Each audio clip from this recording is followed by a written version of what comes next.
to get started asking about the development of the documentary. What was the inspiration in making the film, and what was the process like of really getting the project started? So thanks for having us. So Jamie and I come from the world of journalism. So before we switched over to doing documentary work, we were journalists. I was at the Washington Post and Jamie was at USA Today at the time, and we were invited to be part of a fellowship called the RIAS Fellowship. It used to stand for Radio in the American Sector, but after the wall came down, it was a way for the US and German societies to create closer ties by having journalists from US go to Germany to learn more about the country and its history and vice versa. And my family history is quite complicated with Germany. One of my grandmothers is a Holocaust survivor from Vienna, and the other was a German Christian who then ended up becoming a translator for the U.S. Army. And she ended up marrying my grandfather, who worked on denazification as a young man, yeah, in his early 20s. And so when we were going to Germany in 2013, it was with that lens that we were really focused. And I think that the German divide, the history of the divided Germany was something that was not necessarily on my radar emotionally, but was the thing that bowled us over most. And it was and I think we can talk about how and why, but as an American, you probably know that the thing that you don't learn much about German history in school, especially after World War II. You think you might know about the walls that Reagan told Gorbachev to tear it down, and then David Hasselhoff sang on it. But the details around that history are not well known in America. Um, and so for us, we were coming to it relatively fresh. And the thing that was the spark of inspiration for the film, well, that would be the spark of inspiration as part of the film 6 years later, was we were talking to the former chief of staff for the last West Berlin mayor. And she casually mentioned that, yeah, she probably has this file, the Stasi file, but she doesn't want to open it. She's probably not going to open it, kind of thing. And the question that was before her was so fascinating to us. If you had a dossier in front of you, that could upend the way you understood your life or gave it additional context, or that would show you that a bedrock relationship in your life was not what it seemed, would you want to open that file and get an answer? And it was kind of from there that everything started to roll. But the thing that really stood out to us about this period was that the Stasi understood the power of this data and spent billions of dollars today capturing the same data that we give away for free for modern convenience. And they understood the power, but do we understand the power? And that's, I think, the kernel of where the story began. And then, once you started making the film, what was your experience like in directing and approaching and making the documentary as directors for the film as well? Like how do we find the subjects and all that kind of jazz, huh? Yeah. So after we debuted our first feature film, Transmilitary, we were like, okay, great. This idea, this very ambitious idea that we've had since 2013 to excavate this idea of the Stasi files and the how they relate to surveillance and data capture today in real time. How would we do this? And we we won an IDA development grant, and that's what set us on our path. And we went to Germany with the idea that we needed to find our characters. And we started casting first for the victim, for somebody who would be willing to not just open their file and share their story with us, but who could be emotional about it, who could share it in English so that a American and younger European audience could access it. Because there have been a lot of films made about the Stasi and the technical capabilities and what they've done, and they've paid Stasi officers to come on and talk to them about those cold hard facts. But there hasn't been anything done like this, where there is a victim and a perpetrator meeting each other, coming together, and sitting in that space. And we needed the person who was our victim character to not just be a story that's in the past. It needed to be a present day story, a present day investigation, a present day attempt to understand what had happened to them. And when we found Peter, we just immediately knew he was the one. He checked all of those boxes. We were joining him on a journey that he had already started a few years earlier. Uh, Yeah, I'd say like the thing that we weren't expecting early in this process, because we assumed it would be much more of a personal investigation into maybe the people who had given information to the government that may have gotten them in trouble or trying to settle some questions. But the access to the Stasi officers is, I think, the thing that makes this special, and the willingness of both the Stasi officers and Peter to engage with each other, because that's not common in German society these days. It's becoming a little bit more with 35 years of distance, but there isn't this there hasn't after World War II, there was Nuremberg trials. There was a whole effort to write the story of what happened. But this part of history is still unwritten in a lot of ways. Not the historical account, but the cultural narrative that binds a society together. That is still not yet fully worked out.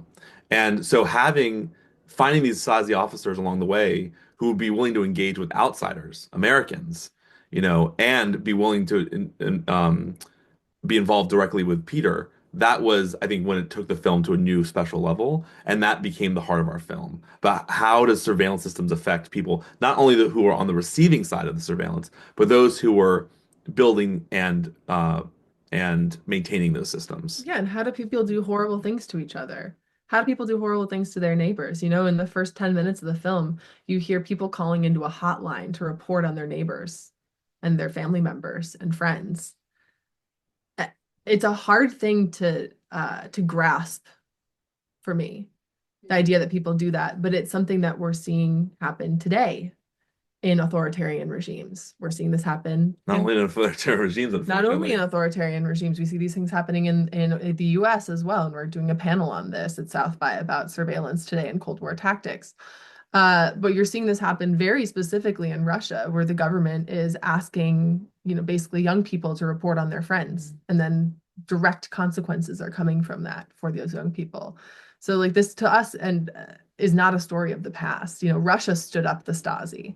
Russia was the mother of the Stasi, as Engelhardt says in the film. Like they were nothing without Russia, and as soon as Glasnost and Perestroika happened, they were done for. And it was all just a matter of, like he says, how do we go down not on our knees with some kind of dignity? Uh, yeah. And when you were making the film and working with Peter and figuring out who you were going to interview, what was the experience like also in deciding what specifically about that period you would talk about and interview, and what was that experience like, and just really delving into the interviews during the production? I think that the thing that has always been a balancing act for us is we wanted to make a film that feels present tense, that feels understood and relatable today, even though we're talking about a regime that no longer exists and hasn't existed for 35 years.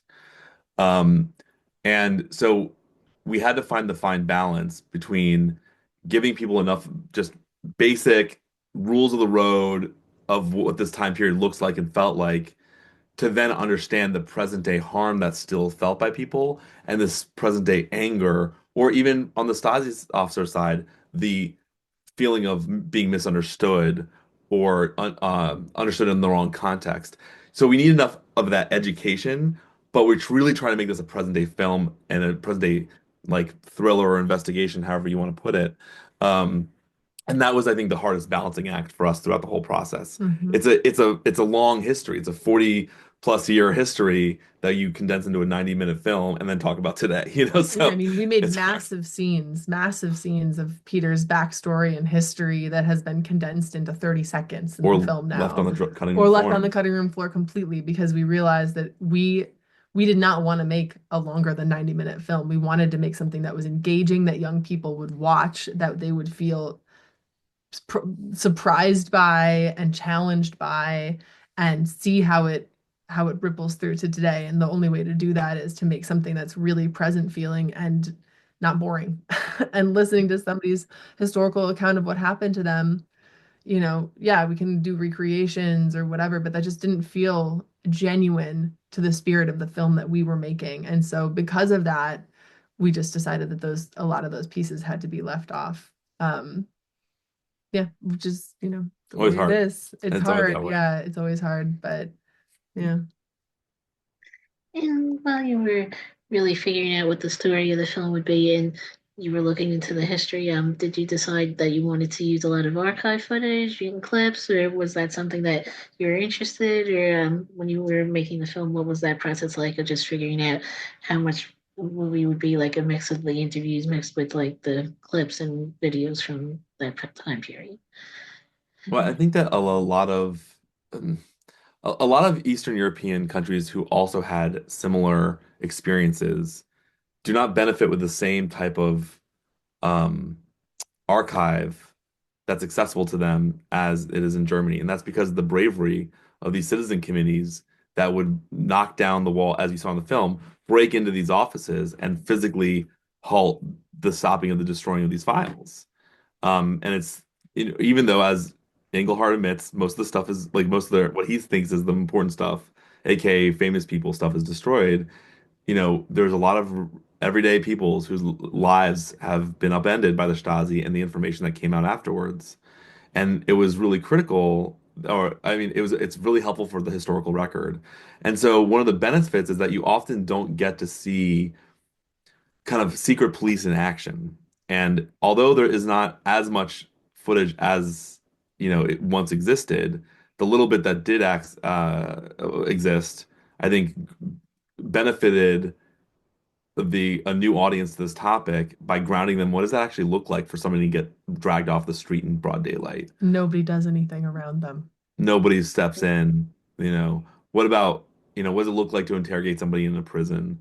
What does it sound like when somebody calls in a hotline? Hmm. And so I think that again, although we're trying to make a present day film, that type of archival is Incredible. incredible and special, and you have to use as a documentarian to like ground people in what we're actually talking about. So we felt very grateful that that stuff existed and that we could contextualize it in the film that we made. There's also a lot of stuff that we gained access to that we didn't end up using because it felt just like it would distract from the film itself. Yeah.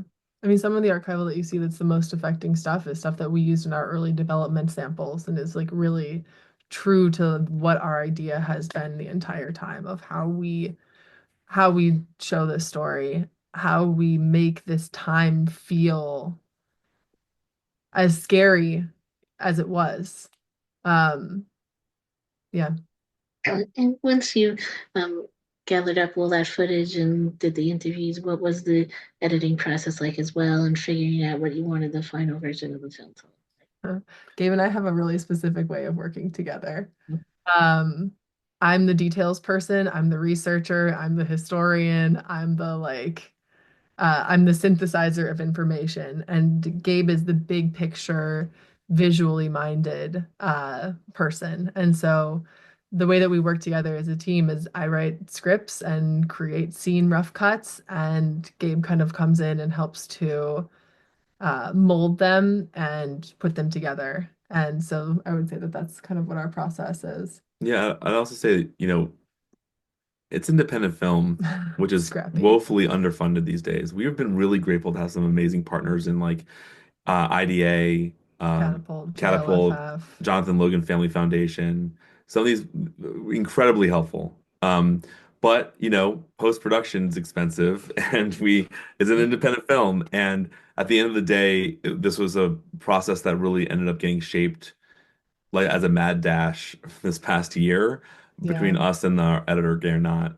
We had been working on some scenes with some of the editors who were working for our small production company throughout the years, but at the end of the day, this was like a mad dash over the last, I don't know, No, 12, seriously, we had an 9 months. assembly. We had an assembly that we made with some assistant editors. That's what we brought to Gernot in the beginning of May, end of April last year. And then we worked with him through the end of November, Yeah. basically. And that is a pretty short edit timeline for a feature film. But that's what we had, and so that's what we did. So Jamie and I run a company together. We have kids together, and we basically moved to Vienna so that we didn't have a social life. We just Just only did it this. was it was one of those three things pretty much for 9 months straight. So and also in terms of producing the movie, what was that experience like, and really figuring out how you wanted to get the movie into production, and what was that experience like in producing it?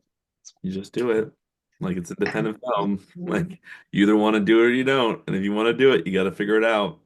Finances be damned. So we just Yeah, these days, unless your movie's featuring Taylor Swift or something, like nobody's handing you a full budget. So if you want to make art, you got to go make art. And that's basically what we did. also we started this movie in 2019, Yeah. and then we had the pandemic in 2020, and we had two kids in 21 and 23.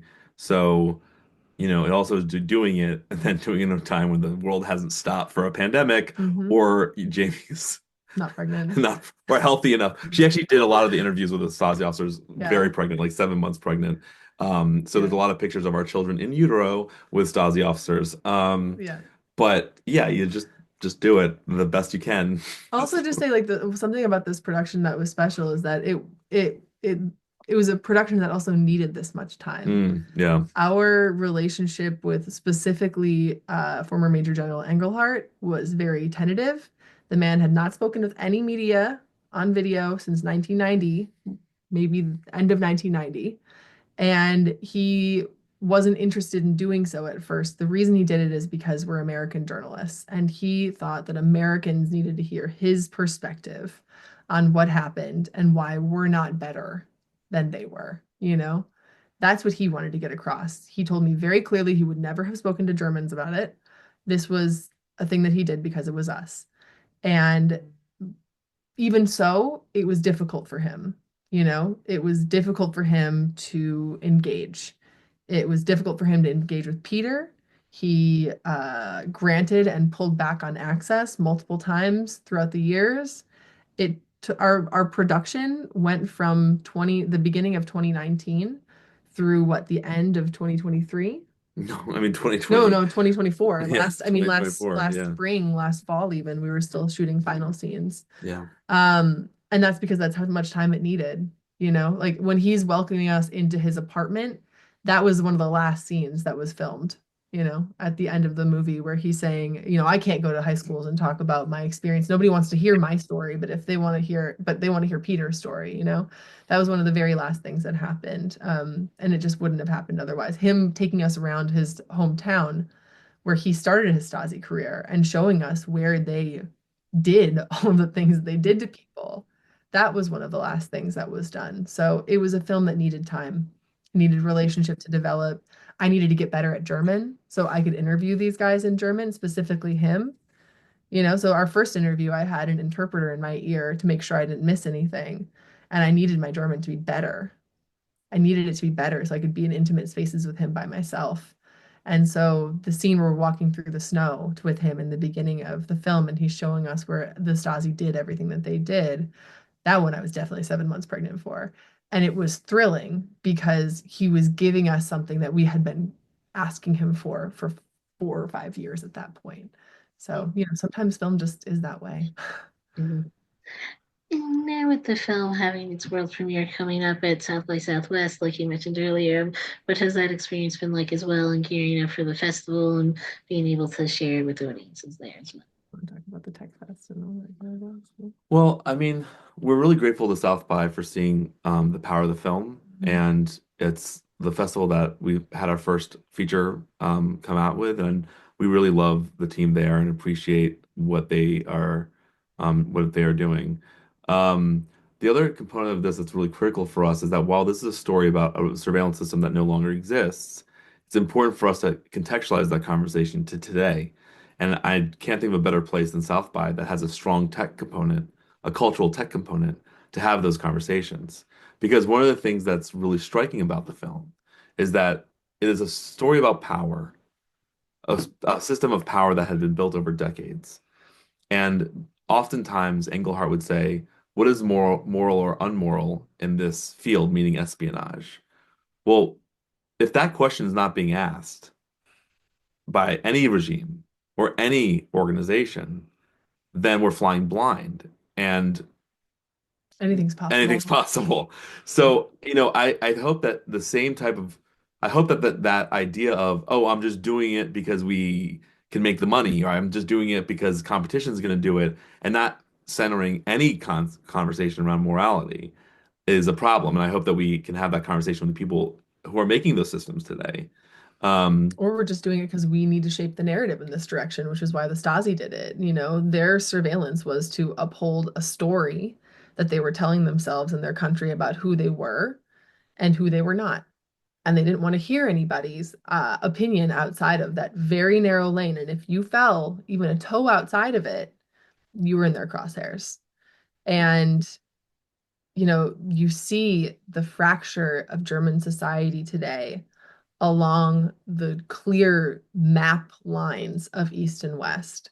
And you see how this is playing out on their effect on support for the war in Ukraine, Russia's war in Ukraine. You see, because What party are you voting for? Vaccination rates, trust in government, all those things. And they just don't have a narrative on this that is accepted in society today overall. You know, it's a very contentious story to try to tell and talk about in Germany today still.